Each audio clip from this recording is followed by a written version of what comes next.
mailman was here again. The mailman? No, the landlord. With the morning paper and the rent bill. Well, let me have the paper, Johnny. I've seen the bill. We'll go 50-50.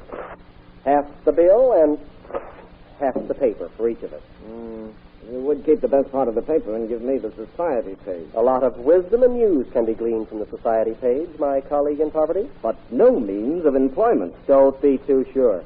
Here, let me see that part of the paper. Here, take my half of the bill, too. Gosh, Johnny, we've got to raise some money. Our landlord is going to get tired one of these days handing us the bill, and he'll throw us into the street. It's all very well for you to but I assure you, being thrown into the street here in Venice is nothing to at. You've got to be a good swimmer to pick yourself up. Yeah. Paul, listen to this.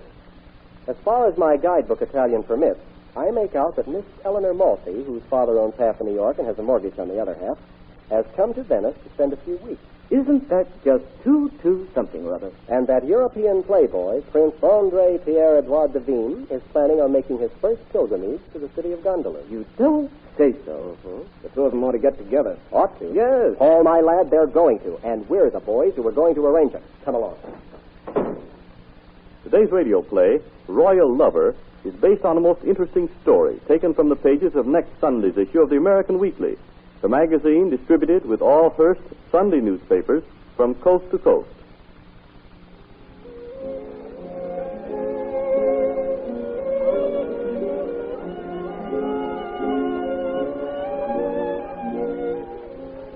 We're taking an awful chance, Johnny. Why? Prince André hasn't arrived in town yet. Yes, but someone may know what he looks like. Well, what if they do? Didn't I get every picture available of him? And don't you look a dead ringer for him with that thick mustache. I know, Johnny, but suppose we run into someone who knows him. Listen, will you stop making boogeymen? Gosh, if I were 6 feet tall and had your looks, I'd do this job myself. I wish you would. Oh, snap out of it, Paul. You're André Pierre-Edouard de Vigne. So much so his own mother wouldn't know the difference. She might, Johnny. They say a mother always knows her own child. Stop getting philosophical and listen. These Prince guys are always meeting people. They can't possibly remember everybody. All you've got to do is look vague and let them identify themselves. That's all, is it? Sure. And as for this heiress, she's a cinch. All heiresses fall for titles. Just dangle one in front of their noses and they're hooked. Yes, but suppose after we get engaged, she doesn't give me the advance on the dowry. Listen, if you can't wangle the price of our room rent and the laundry bill out of your millionaire's fiancé, you don't deserve to have one. All right, Johnny. I'll do or die. Lead on. Now, Miss Maltby ought to come in and ask for her room key any minute. This is the time she usually gets in the hotel. I've watched her closely. I bet you have. I don't like the way you said that. Well, I'll let her pass this time. Oh, hey, here she comes. Come on over near the desk. You'll be engaging a room. Yeah, we'll be thrown into the street, sure. How's your overhand crawl? 2B2 Second gentleman to suite 6-1. Oh, good evening, senor. We'd like to have the best suite available. His Highness was very particular about the location. Mais oui. Your Highness, we are honored. Pardon me. May I have the key for 618, senor? 618. There you are, signorina. Thank you. If I may suggest to your Highness... Jean!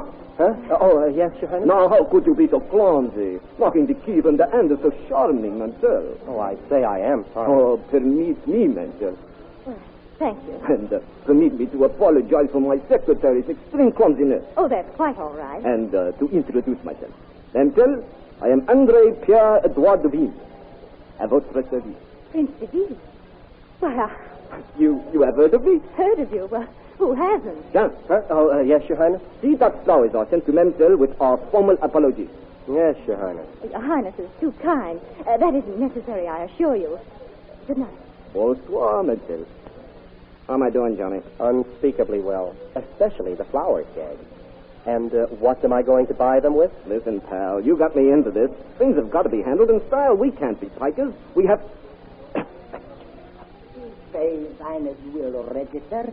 We will be most pleased to place the royal suite at the disposal. Huh? Will the royal suite be satisfactory, your Highness? If they have nothing else better, Jean, sign for me. Grazie, Your Highness. Until the rest. It's coming later. Of course, of course. Avanti. So Prince de Vigne to the royal suite. So far, so good, Johnny. Yeah, all except the flowers. Prince André? Oh, who's this? Your guess is as good as mine. Ah, Your Highness, This is a surprise. He's telling us? Yeah, do you know these gentlemen? Oh, excuse me, senor. But His Highness meets so many people. We of course. But I am such a good friend of His Highness. It seems odd that he doesn't recognize me. Oh, yes. But certainly, yes, I recognize you now. Consivat, how are you? It's so nice to see you again. And now, if you will excuse me, please. Oh, but Your Highness... Come, John, the boy is waiting to show us to our suite. Huh? Oh, yeah, oui. Oh, that was a close call. What do you suppose that guy was? I don't know, and I don't care. We've got more important matters on our minds. Now, my royal pretender, the next thing on the program is a few gondola rides with Miss Maltby. Now that you've met her.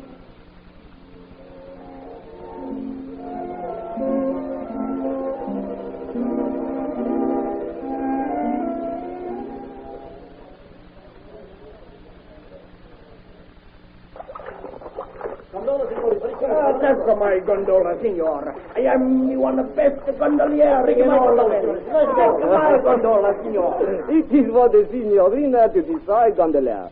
Which do you choose, Elinor?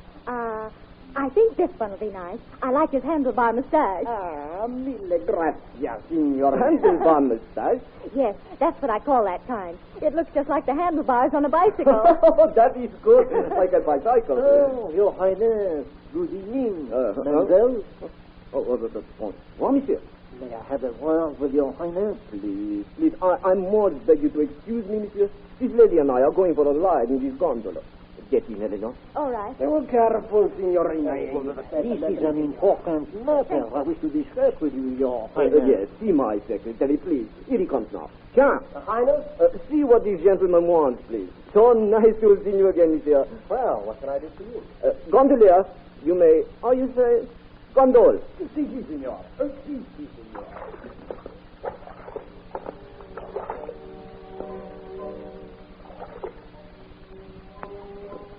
What a lovely night.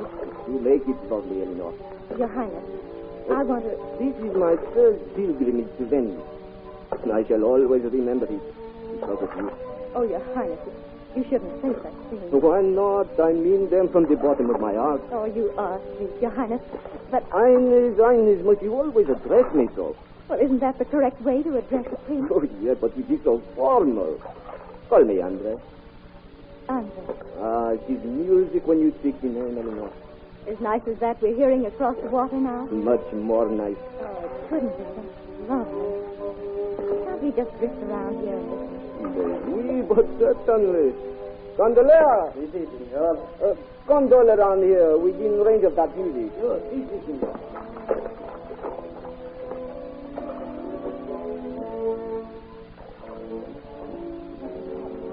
How can I look at anything but you?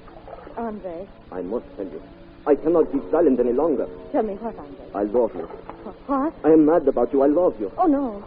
No, you can't. Not me. Are you trying to tell me with whom I am in love? For days I have thought only of you. Talked only of you. Eleanor, I tell you, I love you. Say that again. Again and again and again. I love you. I love you. Oh, Andre.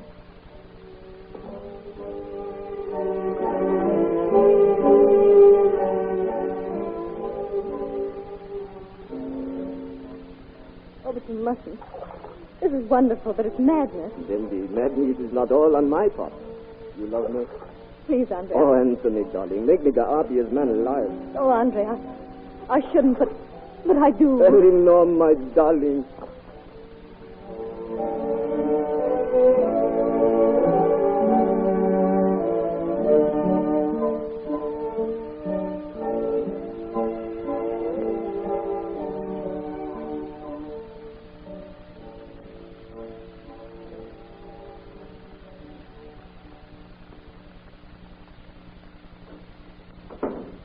Well, Paul, I've got some news for you. And I've got some news for you. Johnny, she loves me. She loves me. That's great, but... But, is that all you've got to say? Yeah, the way things are. Oh, I know what you mean. Eleanor is in love with the title, not with me. Well, you see, Paul... Yes, I see, all right. You told me all you had to do is to dangle a title under the nose of an heiress, and she'd be hooked. Well, that's right, but now... But now you're wrong. As a matter of fact, I'll bet the title's standing in the way. What do you mean? Well, last night when I told her I loved her, she kept saying I couldn't really love her. Yeah? And it was madness to think of it. And although she shouldn't, she did love me. Well? There's only one explanation. She's afraid of my being a prince. Well, she needn't be. Of course she needn't be, and I'm going to tell her so. Now, wait a minute. We've got to work fast. I'm going to work fast, all right. I'm going right down and confess I'm no prince and ask her to marry me just the same. Maybe you won't have to tell her now. Well, what do you mean? I said I had some news for you. Oh, you'd better sit down. You need to. What's the matter? Have we been thrown out of the hotel? No, but we soon will be. Why? Do you know who our unknown friend is, the one you wished on me last night? Probably the prince's brother-in-law. Who is he? Oh, he's closer than that. He's his royal nibs himself. What? That's what. And he said he would see you this morning. Whoa. Hey, wait for me. Where are you going? Downstairs.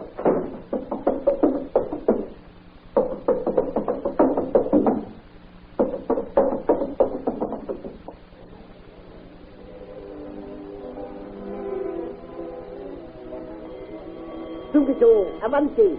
My bill, senor, please. I'm checking out of 618. Un momento, signorina. Decanto for Eleanor. Oh, I thought I'd be able to leave without seeing you. Oh, I don't blame you. I'm sorry you had to hear it before I could tell you myself. What are you saying? Where's your accent? Then you haven't heard? Good. Eleanor, I'm no prince. I'm Paul Gordon. What? My pal Johnny and I thought up this gag to try and hoodwink you. It really was his idea, but I fell for it. Hoodwink me? Yes. You see, Eleanor, we're busted flat, haven't a red dime. We thought you were like most heiresses and would fall for a title, and that we could get an advance on the dowry. Oh. I want you to know that although the real prince has showed up, I really am in love with you. And I want you to marry me, if you'll have me.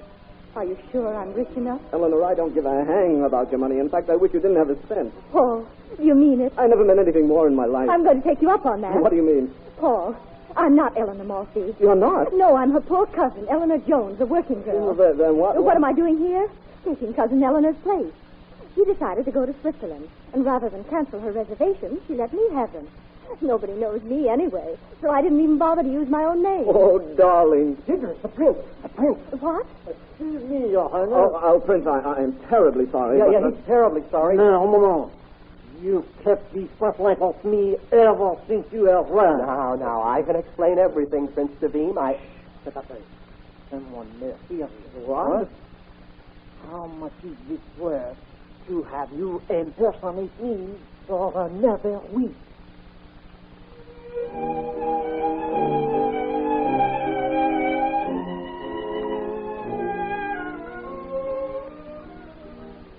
The dramatization to which you have just listened was suggested by one of the many interesting stories which appear in next Sunday's issue of the American Weekly, the magazine distributed with all Hearst Sunday newspapers from coast to coast.